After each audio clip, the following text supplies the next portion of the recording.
laawol kisal ko laawol peewal e ɓantal. Innal hamdalillah nahmaduhu wa nasta'inuhu wa nastaghfiruh wa natubu ilayhi min shururi anfusina wa min sayyiati a'malina. Man yahdihillahu fala mudilla lahu wa man yudlil fala hadiya lahu. أشهد أن لا إله إلا الله وحده لا شريك له وأشهد أن محمدا عبده ورسوله. يا أيها الذين آمنوا اتقوا الله حق تقاته ولا تموتن إلا وأنتم مسلمون. يا أيها الناس اتقوا ربكم الذي خلقكم من نفس واحدة وخلق منها زوجها وبث منهما رجالا كثيرا ونساء واتقوا الله الذي تساءلون به والأرحام إن الله كان عليكم رقيبا. يا أيها الذين آمنوا اتقوا الله وقولوا قولا سديدا يصلح لكم أعمالكم ويغفر لكم ذنوبكم ومن يطع الله ورسوله فقد فاز فوزا عظيما. أما بعد فإن أصدق الحديث كلام الله وخير الهدي هدي محمد صلى الله عليه وسلم وشر الأمور محدثاتها فإن كل محدثة بدعة وكل بدعة ضلالة وكل ضلالة في النار أعاذنا الله منها. إن يتي الله تبارك وتعالى إن جولي أن لا دمك محمد صلى الله عليه وسلم oɗo jomiraɗo tabaraka wa taala hanaɗo rewede haraw shirkanaka, hanaɗo ɗoftede haraw yeddaka, hanaɗo ɗoworede haraw lundaka, hanaɗo weltinede haraw tikkinaka. oɗo tabaraka wa taala waɗɗo ko jarnire, waɗɗo ko weltorane, sabu ko kanko tagi bani adama o moƴƴini tagu makko ngun, o waɗi mo ɓurɗo moƴƴude tagu fi ahsani taqwim. on tuma o suɓi oɗo bani adama o teddinimo, o mawnini fi makko, o wi walaqad karramna bani adama wa hamalnahum fi lbarri walbahr wa razaqnahum min altayibati wa faddalnahum ala kathirin mimman khalaqna tafdila. o teddini bani adama on, o rondike mo ka hoore jorndi e ka hoore ndiyam fof, o arsike mo kala none e nemaji ko bani adama on haton jini kon. ala ko kanko Allah subhanahu wa ta'ala waɗanali oɗo. oɗo waɗi si o wi wa asbagha alaykum ni'amahu zahiratan wa batina, o yoppi e moɗon nemaji makko ɗin wirniɗi e feeñuɗi.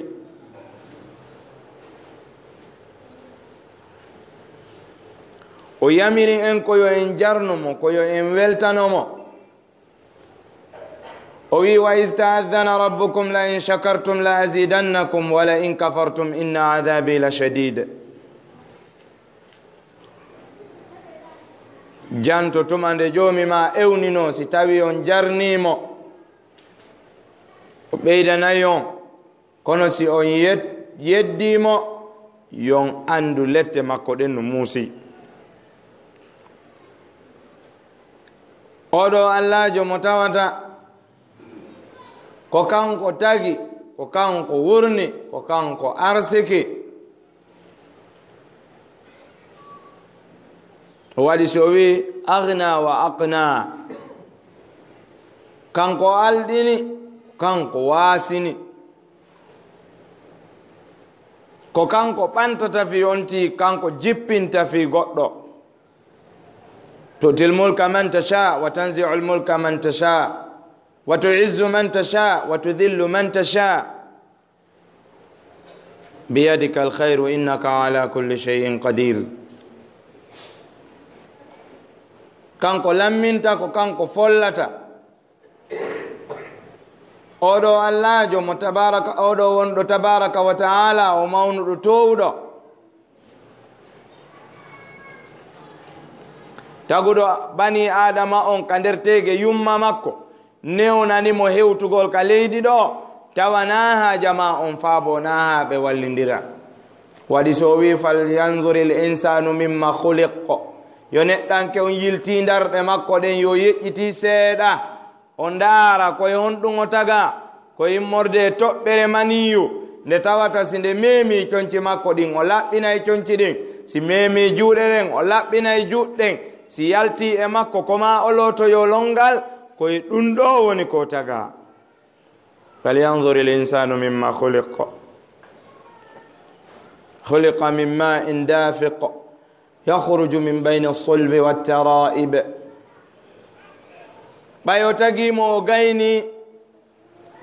o newinanimo kadi hewtugol ka leydi ɗo thumma as-sabila yassara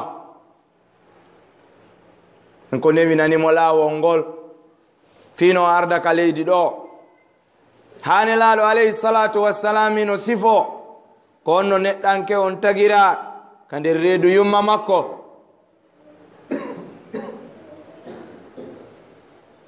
رسول ماك إن أحدكم لا يجمع خلقه في بطن أمه 40 يوما نطفة ثم يكون علقة مثل ذلك ثم يكون مضغة مثل ذلك ثم يرسل إليه الملك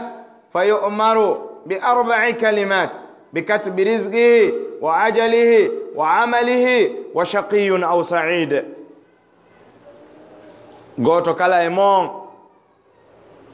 ino moɓindire tagu makko ngun ka nder teege yumma makko balɗe 40 toɓɓere maniyu on tuma balɗe 40 heɗɗere on tuma balɗe 40 huyre on tuma noon malaikajo nele makko ko winda alhaali makko on no wurirta ka aduna ɗo no heɓirta e no wasirta eno mayirta e kaw natoyta.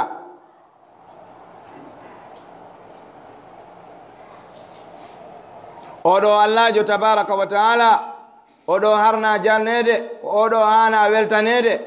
ko hana ɗoftede ko kanko tun hana rewede o hana kasirkanede ko ɗum waɗi o waɗi piji ɗi fof fi maɗa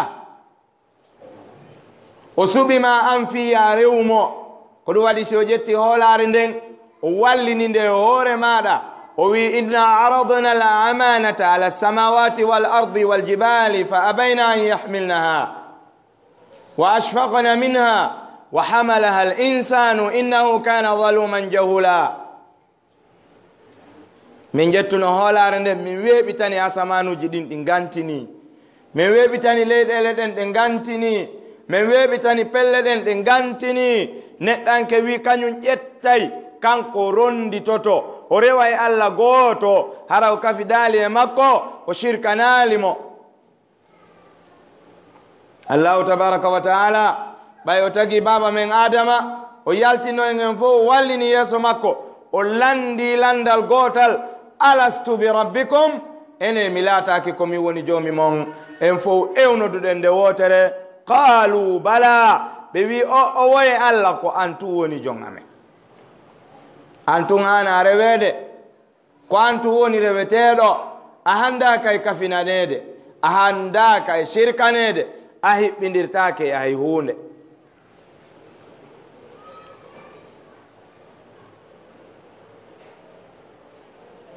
oɗo allahjo tabaraka wa taala ko kanko woni goto huwa al awwal wal akhir wal zahir wal batin wa huwa bi kulli shay'in alim.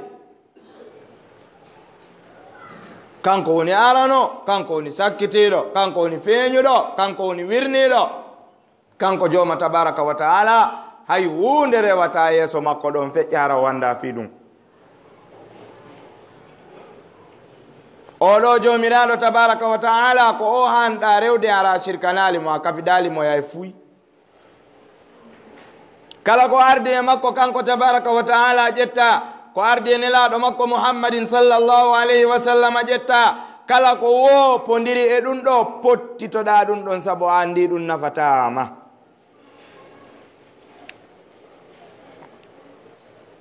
allahu tabaraka wa taala hakken ko añi kafidede hakken ko añi rewdede goɗɗum ngo o sendinira e hakkunde babajo on e ɓiɗɗo makko on e hakkunde modibbo on e ɓeygo moɗon e hakkunde nenejo on e geɗal jomum on o sendidiray ɓe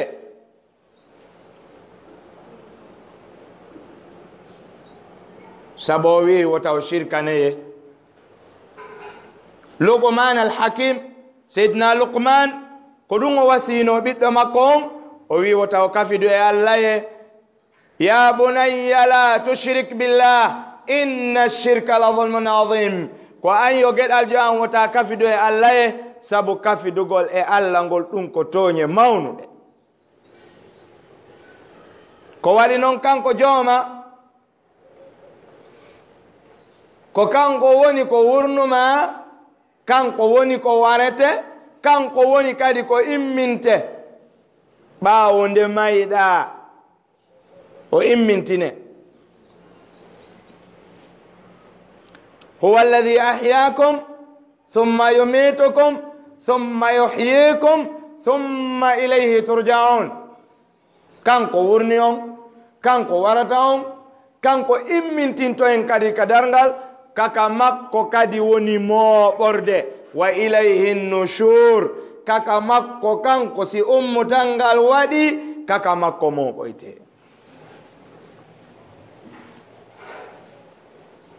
idan oɗo allahjo kanko waɗi piiji ɗin fof ko hana yettirede kanko waɗi piiji ɗin fof ko hana ɗoftorede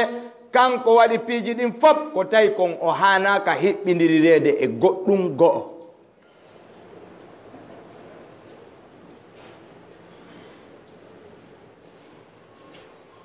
ndaare allahu tabaraka wa taala mo sendidira hakkunde ɓiɗɗo e baaba en makko wano sendidiri hakkunde nelaɗo sallallahu alayhi wa sallama e abu talibi wano o sendidiri hakkunde aliya kañumma e abu talibi baaba en makko abu talib daranino islam yangani islam kurkani islam golli golleji ɗin fof kala no ne worta noon fino islam yara yeeso o sali wiide la ilaha illa allah ɗum ɗo o sali wiide o malkisa rasul sallallahu alayhi wa sallama ɓe ari ka fewndo hoore makko ka danki mayde ka o waali ɗon nawnare mayde ko wiyeten nawnare mbaru nelaɗo no dari takko makko no wiyamo ya ammu qul la ilaha illa allah uhajju laka bihi inda allahi yawma alqiyama bappa wiw la ilaha illa allah tum sa wowlingol ɗo mi jeejiroya e allah ngo'ol mi tefani hanata aljanna o sali few o inni amutu ala dini abai mi mayay e dina mawɓe an ɓen tawi noon ɓen ɗon kamɓe ko shirkunoɓe rewaynoɓe sanam o perdi o naati yite few seydna ali ibn abi talib natoya aljanna nelaɗo natoya aljanna abu talib e ko yanganino dina kan kon fop o hamma ka yite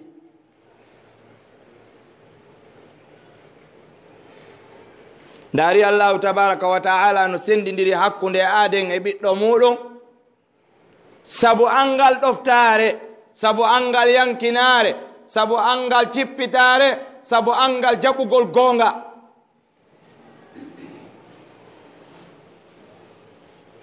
annabi nuh alayhi salatu wassalam o ñiiɓuno ka yimɓe makko ɓen duuɓi 900 e duuɓi 50 alfa amin illa 50 ama أو 1000 سنة إلا 50 عاما. كسكتورم بيلانا كم إنما اللوي si o gayni moƴƴinde laana kan yo naadirton peeru ɗiɗo wasluk fiha min kullin zawjayni ithnayni wa ahlaka illa man sabaqa alayhi alqawlu minhum wa man amana wa ma amana ma'ahu illa qalil. ɗiɗi gorum e deyum naadirta ka laana. wa ahlaka illa man sabaqa alayhi alqawlu minhum, luttuɓe ɓen halkete sina ɓen ɓe Allah hoddirani daɗugol. ko ɗum waɗi so inni illa man sabaka alayhi alqawlu minhum wa man amana, sina on kadi gonɗinɗo annabi nuhu o wi noon wa ma amana ma'ahu illa qalil, gonɗinali nuh sina seeɗaɓe ni.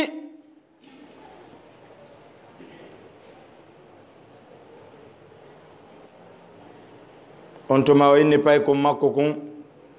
ya bunayya irkam ma'ana, an yo ɓiɗɗo an ar ƴawda e amen kalana ɗo. ɓiɗɗo makko on wi sa awi ila jabalin yasimuni min alma,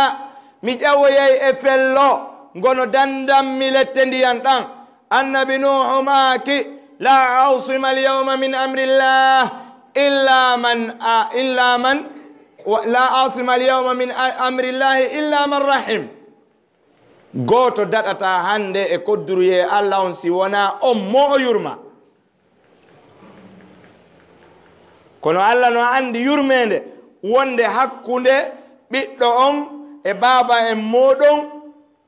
Allah jaɓali hollude annabi nuhu ka ɓiɗɗo makko on halkete ɗon. o wi fa hala baynahuma almawju fa kana min almughraqina. mollode ndiyan cowtinde ari nde feƴƴi lana kan nuhu yaali ɓiɗɗo mum on ɓe ɗeɗɗi pay kunkumɓe yukki kun ka nder ndiyam. annabi nuhu ko annabajo Allah, ko kanko woni adiɗo e annabaɓe ɓen nelede, kanko woni premier nelaɗo. guluji 194 annaba 313 nelaɓe, ko annabi nuhu woni adaɗo nelede. kono Allah darali ɗum ɗon o halki ɓiɗɗo makko on ɗon. ɓay hon ɗum ɓay pay konko yeddi yamirore Allah nde yeddi annabajo Allah o. ɓay wonoyi seeɗa annabi nuhu landiti Allah fodore ma nden noon ko gongagoy, kono ɓay kun an kun halkama ko ɓiɗɗo an. Allah subhanahu wa ta'ala innahu laysa min ahlik innahu amalun ghayru salih. on jeeya kay ɓeygure ma nden ta considirmo toon waɗi noon golle makko ɗen moƴƴano terto itto hakkille ma ɗen ton. kadi mi haɗima a'iduka an tas'alani fima laysa laka bihi ilm, mi haɗima yo nuhu landitagollan hunde ko alana gandal muɗum. Allahu akbar. Allah jaabi ɗum ɗo annabajo makko on, o tuubi o tori Allah yafuye, o terti shan paykunkun, o terti fiyake paykunkun. baba e ɓiɗɗo o sendidiroy kadi annabi nuhu e ɓeygu makko. Allah seɗay sendidira cuki on e gara on. maaro laaɓu ko kon e sumpanji ɗin o sendidira e ɗum ha laaɓa pos. Allah wi daraba Allahu mathalan lilladhina kafaru imra'ata nuhin wa imra'ata lut kanata tahta abdayn min ibadina salihayn fakhanatahuma falam yughniya anhuma min Allahi shay'a wa qila udkhula an-nara ma'a ad-dakhilin. Allah piyani misal wonande ɓe yedduɓe fiyake sonna annabi nuhu e annabi lutu. ɓe rewɓe ɗiɗo laatino sengoley konngol jiyaɓe Allah ɗiɗo moƴƴuɓe ɗum ko annabi luto e annabi nuhu. fa khanatahuma, ɓe janfiɓe ɗiɗo. kono le janfa ko ɓe janfiɓe kon nafaali ɓe. falam yughniya anhuma min Allahi shay'a, ɓe wawanali ɓeɗo kadi ka Allah yunde. finalon ko honɗum wonoy qila dukhula an-nar ma'a ad-dakhilina be wiana naati do yite wondude naatoɓe. da'wa annabi nuhu noddandu makko ndun ka islam peewal makko ngal laatagol mo annabajo laatagol mo nelaɗo wawali aranzude ɓeygu makko. ko ɗo duwaɗa andude wondema a hana yeddude Allah antun e kumfen hoore maɗa. baba en ma wonugol imam ratibo on ka juulirɗe ɗum walloytama si an a waɗali ko moƴƴi.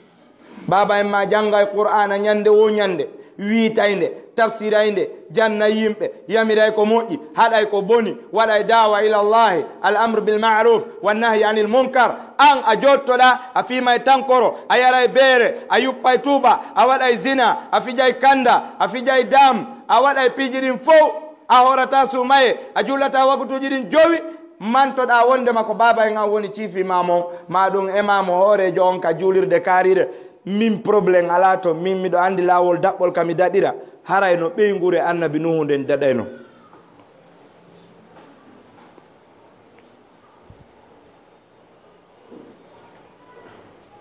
allahu tabaraka wa taala o sendidiri hakkunde babajo e ɓiɗɗo. o suɓi ɓiɗɗo on o acci ɗon babajo on o wi wattakhadha allahu ibrahima khalilan. allah ƴetti annabi ibrahima jatigi. baba en annabi ibrahima woni kefero kef azara. o waɗi so wi qala li abihi azara atattakhidhu asnaman aliha on ƴettay onon baba en an on ƴettay yani leɗɗe ko lesa ma sanamuji ƴetton ɗum ɗon allahji accon ɗon allah subhanahu wa taala on. e aya goo o noddi baba en makko yahay ɗi konguɗi nayi o waɗi ɗi façonji o wiya baba en baba en baba en baba en o wiyata hay baba sakko wona o yawi keɓe. ya abati lima ta'budu ma la yasma'u wala yubsiru wala yughni anka shay'a. ko onon yo baba en ko on ɗum rewanton ko nanata yi'ata nafata on ayunde. ya abati inni qad ja'ani min al-ilmi ma lam ya'tika fattabini ahdika siratan sawiya. ko onon yo baba en ari e an gandal ko arali e mon yo jokkela min mi fewna on e lawol foccingol ngol. tawi noon goɗɗo wi kanko ɓay o nawyi ɓay o janɗi ɓay o mawni goɗɗo faljitatamo si o falji taw si kanko o ɓuru baba en annabi ibrahima.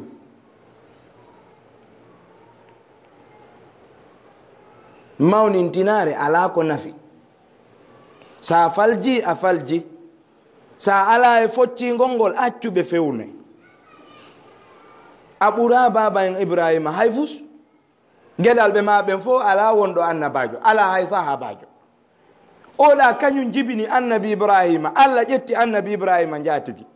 ko fiyon nun an mawnintinantoɗa si goɗɗo no yewtudema gonga. ya abati la tabudi shaytana inna shaytana kana lirrahmani asiya. ko ay onon yo baba en wotaw rew seytane sabu seytane latani ke jomi mum ko yedduɗo mo. ya abati inni akhafu an massaka adhabun min arrahmani fatakuna lishaytani waliya. e baba en mi hulani on wota memo on lette immorde ka allah subhanahu wa ta'ala ha latano ɗon seytane ko on jatigi bimana ka seytane natoyta ɗon tawa ko ɗon natoy ton miɗo hulani on ɗum. baba en makko mawnintini o sandon ɗini o woni kefero kef o falaka nande gonga o wi araghibuna anta an alihati ya ibrahim e yo a añu allahji andin ko an yo ibrahima la in lam tantahi la arjumannak wajurni maliya. sa lentake e yewtugol lan si faɗi haalaji mi kotete kaƴe ha maya pottitolan few. ɓay kanko woni baba ko fala o wolay. annabi ibrahima wimo gasi salamun alayka sa astahfiru laka rabbi. kisale dow moɗo yo baba min mi yehi min sinanto on jomi an. e aya go ko onno wi kafarna bikum min yeddi ko won ɗon e mum kon wa bada baynana wa baynakum al adawata wal bagdaa ila yawmil qiyama feñi hakkundeji meɗen gaygo e konnagu ha dargal ngal daro ma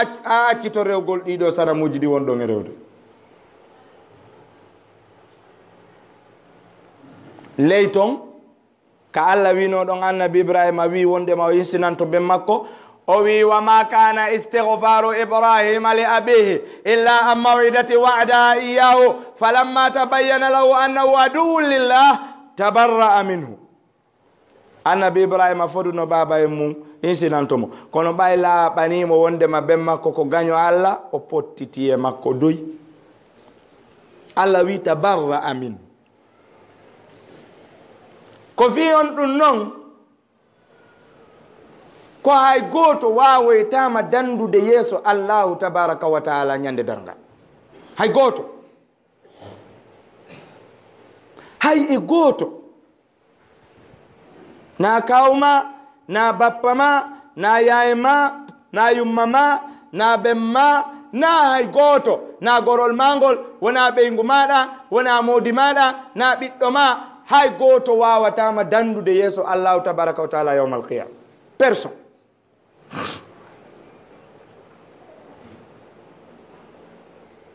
ndaare annabi Nuh e annabi Ibrahim e annabi Musa e annabi Isa yawmal qiyama jama on doga yaaka ɓeɗo fiyo ɓe torano ɓe Allah yo ñawore nde waɗu noon tawa jama on darinoke ko yahi duuɓi wulure no dara fus yewtaka taw. Allah no ɗon wa jaa rabbuka wal malaku soffan soffa wa ji'a yawmaidin bi jahannama yawmaidin yatadhakkaru l insanu wa anna lahu dhikra. ko ɗon o taskitoto fuɗɗoto miijitade kono tawa fatal awam tawa feƴƴi laawike. ko taskitotoɗa ɗon hande inna a hula e rentoɗa laawike par ce que dewal ala to. doge yahe ka annabi Nuhu wallu men an ko annabajo Allah toro Allah yo ñaawe noon joni yahowo yita o e yaw noon yahowo aljanna kay yo hetto yaha o inami gaynata yahe ka Ibrahima doge are ka annabi Ibrahima ko a woni jatigi Allah toro Allah yo wallu en noon o inami wawata min miɗo fenanno Allah penale tati miɗo ɗen ko ɗen ma peninmi taw potte. yahe ka Musa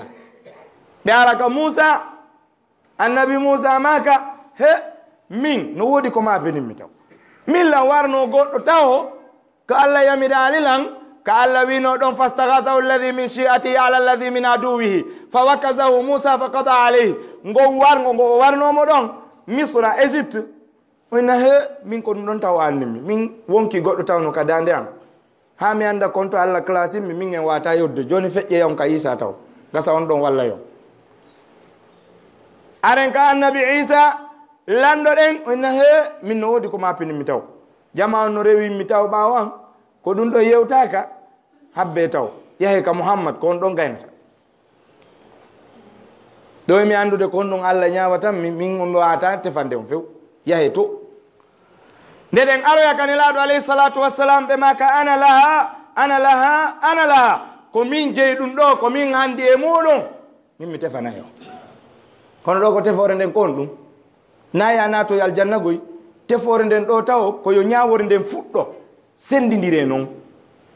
yahaɓe aljanna ɓe yaha yawo ɓe yita ɓe yaha joni noon ayamo jokkunoɗa hayno yahaka makko a yahata par ce que gaynta si annaba ɓen ɗo ɓe pleñike ɓe wi kamɓe ɓe wawata goɗɗo gono wawi la dalil on kon ɗum fahinka ka qur'ana woni Allah wi istabarra alladhina tubi'u min alladhina tabau ورأوا العذاب وتقطعت بهم الأسباب وقال الذين اتبعوا لو أن لنا كرة فنتبرأ منهم كما تبرأوا منا.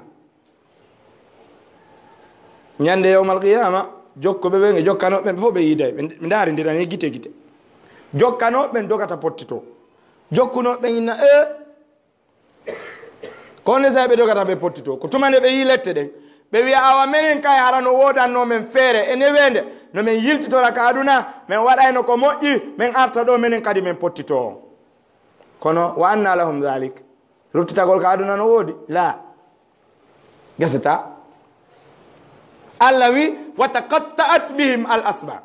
kala sababuji relation ko wonno hakkundeji mabbe siddo nene goto yagal baba goto yagal sengo dina dawa kala ko wonno relation hakkundeji mabbe tajay woni goto kala e mabbe wakko kiburi dalilu go ta goddo dayne wonde ma jettante sharia sarti problème ji maadi fo yawmal qiyama faamu mojja do nyande go weto yay ka dargal goddo yeloto nene makko yo naatu yite bam makko naata yite beengu makko naata yite biddo makko naata gorol makko gol naata aduna Allah on fo yo ukke ka nder yite kanko tungo dada dum do yewto yen yawaddu al-mujrimu law yaftadi min adhabi yawmi idhin ببنيه وصاحبته وأخيه وفصيلته التي تؤويه ومن في الأرض جميعا ثم ينجيه يود المجرم باندي جو ويلويتو يود المجرم لو يفتدي هرا واوينو صوتي تورد ببنيه بمكو بي وصاحبته ابينغو مكو وأخيه انين غوتو بمكو بي وفصيلته التي تؤويه انغولا غورول ماكو غول هولور نو دو wonno ngole defandude mo ka aduna do waman fil ardi jami'an yette kadi yimbe wonbe ka nder aduna do be fop mobe ukke ka nder yite kanko tungo dada o yeloy to dum ta marsata Allah ya kalla o wayi inna halaba do lawa karin da do ko do wonda na tede godo wawa arde dande ne nyande yejutu wawata abadan wallahi wawata دليل قوكا سيدي أواوا نويتاما يفس يوم القيامة قال الذي قال الضعفاء للذين استكبروا إنا كنا لكم تبعا فهل أنتم مغنون عنا من عذاب الله من شيء قالوا لو هدانا الله لهديناكم سواء علينا أجزعنا أم صبرنا ما لنا من محيص لو ببن ويا نويا موننتني ببن فامين ببوري من على بن لو بebe wiano yabe yawmal qiyama he menen goy kono men jokkudo kaduna to jon non bay men tayi ko yite me woni nato de ene on wawa men charzanade jettana men seeda immorde lette den be ayna he si alla fewnu no men menen kadi men fewnayno law hadana allah la hadainakum la ilaha illa allah khusran si alla fewnu no menen kay men fewnayno kono baaw dum walali no fotana en tek se wulliti kewo se munyi kewo sawawna alaina jazina am sabarna malana min mahis dadirgal ala wallo ala faabo ala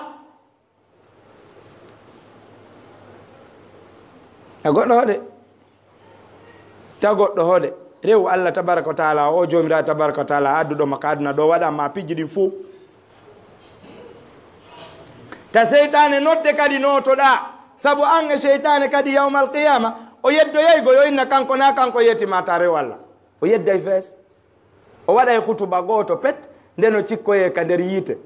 o ara o daro ka fewndo dambugal tuma jama on fo mooɓi fokkitoɓe yawgol ka yiite ɓen o waɗana ɓe hutuba goto o wiya wa qala ash-shaytanu lamma qudiya al-amru inna allaha wa'adakum wa'da al-haqqi wa wa'adtukum Allah foduno on fodore gonga min kadi mi fodi on inna Allah wa'adakum wa'ada al-haqqi wa wa'adtukum wa ma kana li alaykum min sultanin mimmi alanano on non dalilu mi alanano on preuve wonde ma si on jokkilan minada yon aljanna mim jonnano on preuve de fesno Allah kanyum ko wa'ada al-haqqi fodore gonga wa wa'adtukum min kadi mi fodi on o wi ali wa wa'adtukum wa'ada al-haqqi mi fodi on fodore gonga o wi min mi fodi on o wi ali fodore gonga ka Allah da o wi inna allaha wa'adakum wa'ada al-haqqi Allah fodi on fodore gonga o wi wa wa'adtukum min kadi mi fodi on o wi ali gonga parce que mandi ko fenande wa ma kana li alaykum min sultan min non mi alanano on dalil de mi alanano on preuve wonde ma son jokkila mi walla yon hanato yon aljanna kono no wadi illa an da'awtukum fastajabtum li mimmi noddutum jaabido illa an da'awtukum fastajabtum li awa jonnon bay mi noddi on notike fala talumuni walumu anfusakum tawon fela yemin fele wonki jimon din ma ana bi musrikhikum wa ma antum bi musrikhiya on danda talan mimmi wawata on dandude to dena min to de mi yeddi wonde ma ko mi yeddini on inni kafartu bima ashraktumuni min qabl ko wir don kon ko mi yeddini on mi yeddi dum don yo goto kala mon addu preuve ko mi wi taw juulu ko mi wi taw walu zakka to mi wi yo jokku kariye ko mi wi yo taw hajjoy ko mi wi yo walu zina ko mi wi yo yaru bere ko mi wi yo fiju kanda yo adani lan preuve ma fi dalila la jokku muhammad sallallahu alayhi wasallam dada allawi laqad kana lakum fi rasulillahi uswatun hasana la tanika ngenelal alayhi salatu wassalam nyenti nirgal mojungal allawi in tuti'uhu tahtadu son jokki muhammad on fewi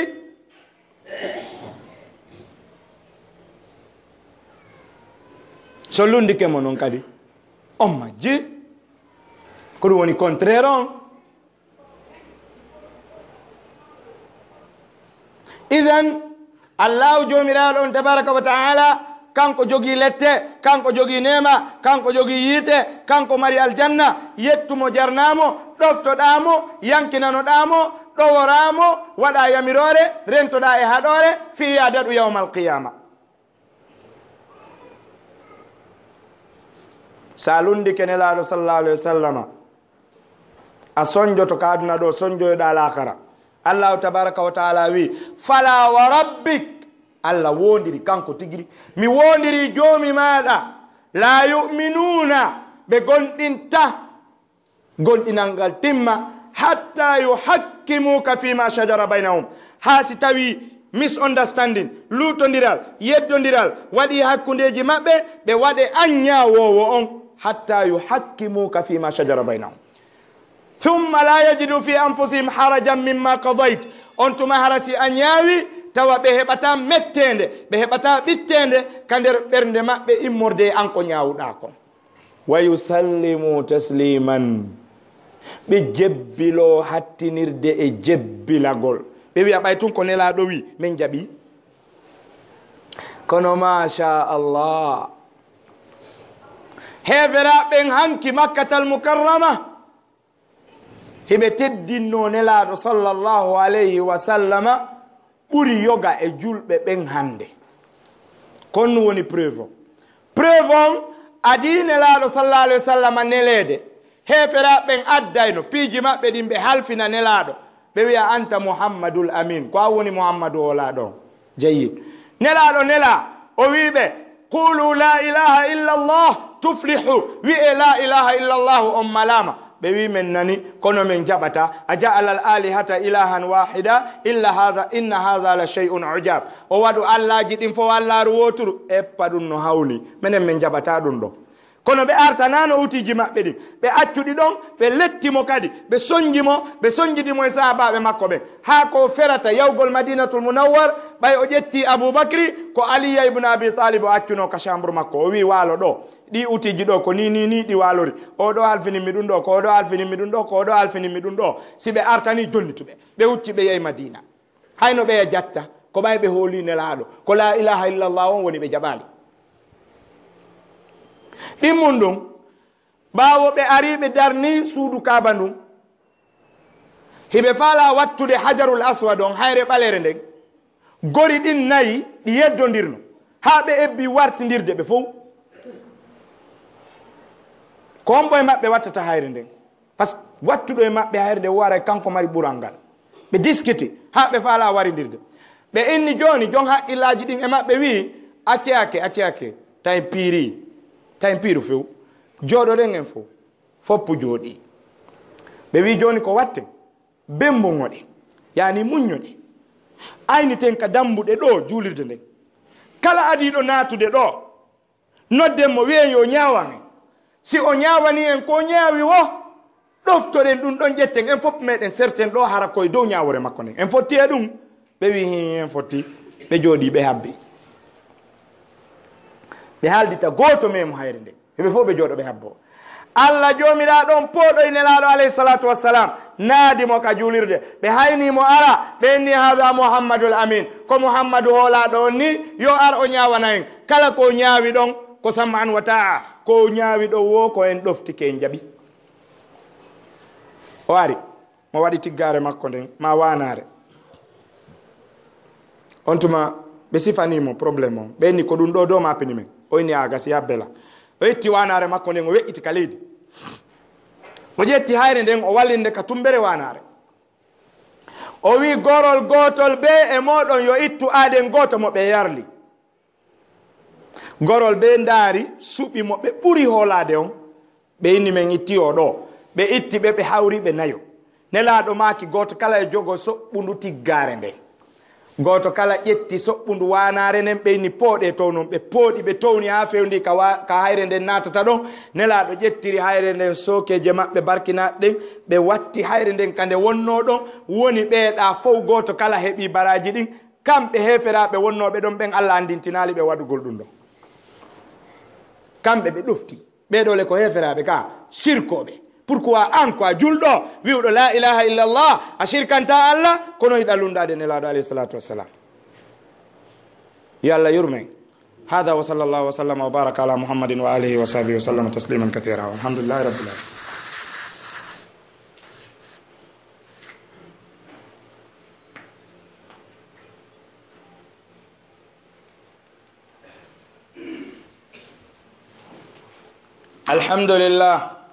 الحمد لله رب العالمين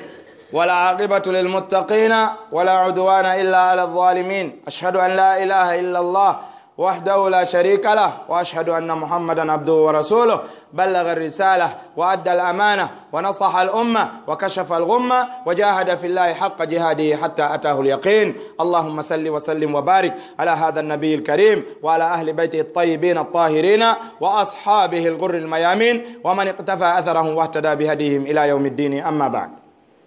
مسيب جلبة بن هاني دفتاد نلاد عليه الصلاة والسلام e alhaaliji ɗin ɗi fop majji kala ko yamiri en huwen ɗum ko haɗe wo accen allah jomiraɗo wi fama atakum rasulu fakhuduh wama nahakum anhu fantahu kala ko nelaɗo on jonni on ƴette kala ko haɗi on acce nelaɗo alayhi salatu wassalam maki ma nahaytukum anhu fantahu wama amartukum bihi fa'tu minhu mastata'tum kala ko mi haɗi on acce ɗum kala ko mi yamiri on huwe e muɗum embere no hattirana ɗon noon musidɓe julɓe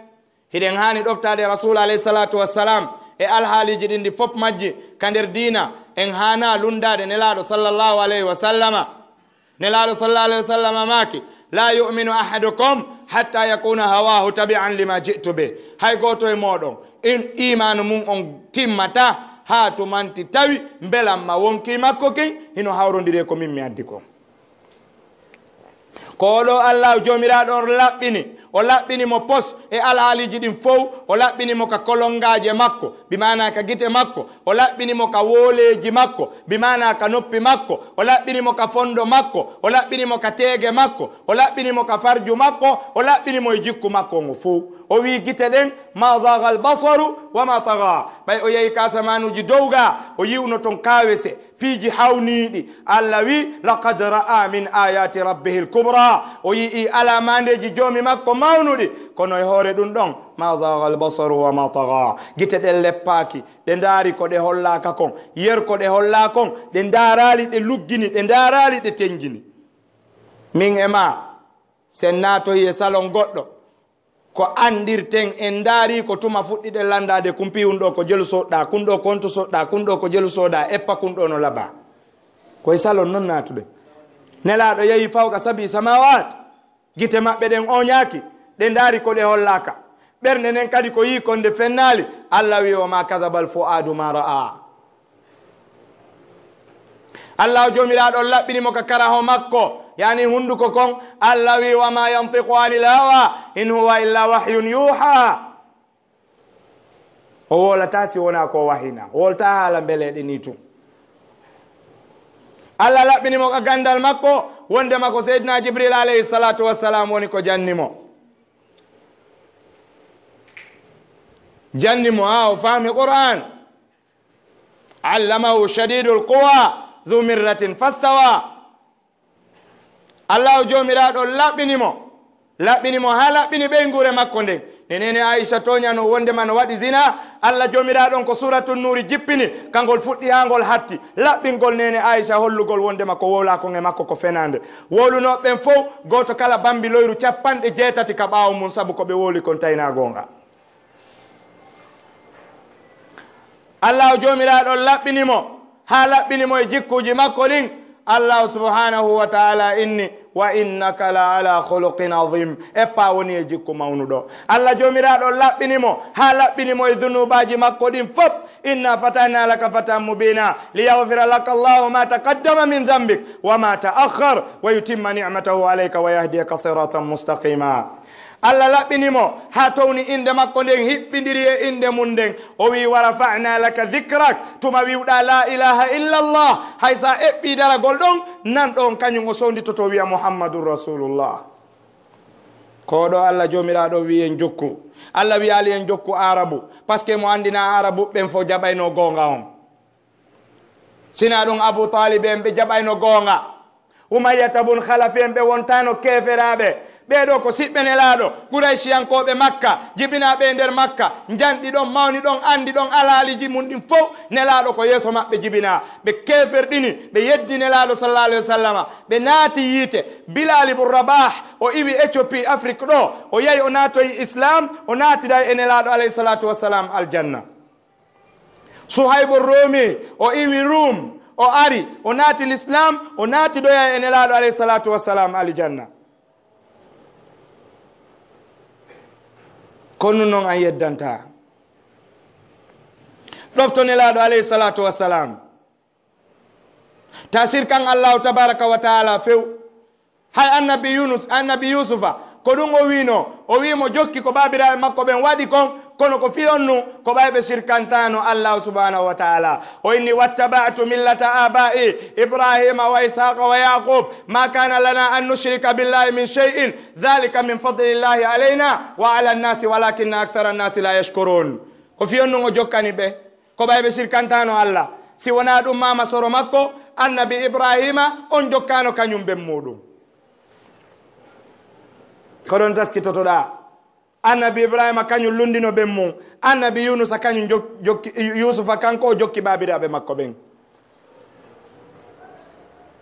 annabi Yaquba kadi geɗalɓe makko ɓen jokkimo ko ɗum waɗi o moɓuno fayɓe makko ɓen takko ko mayata o landiɓe so tawi tawhid maɓɓe on no selli o landiɓe so tawi ɓe shirkanta Allah o landiɓe so tawi ɓe tabintini la ilaha illallah o wi o am kuntum shuhada'a idh hadara yaquba al-maut idh qala li banihi ma ta'buduna min ba'di qalu na'budu ilahak wa ilaha abaika ibrahima wa ismaila wa ishaqa wa yaqub ma kana lana an nushrika billahi min shay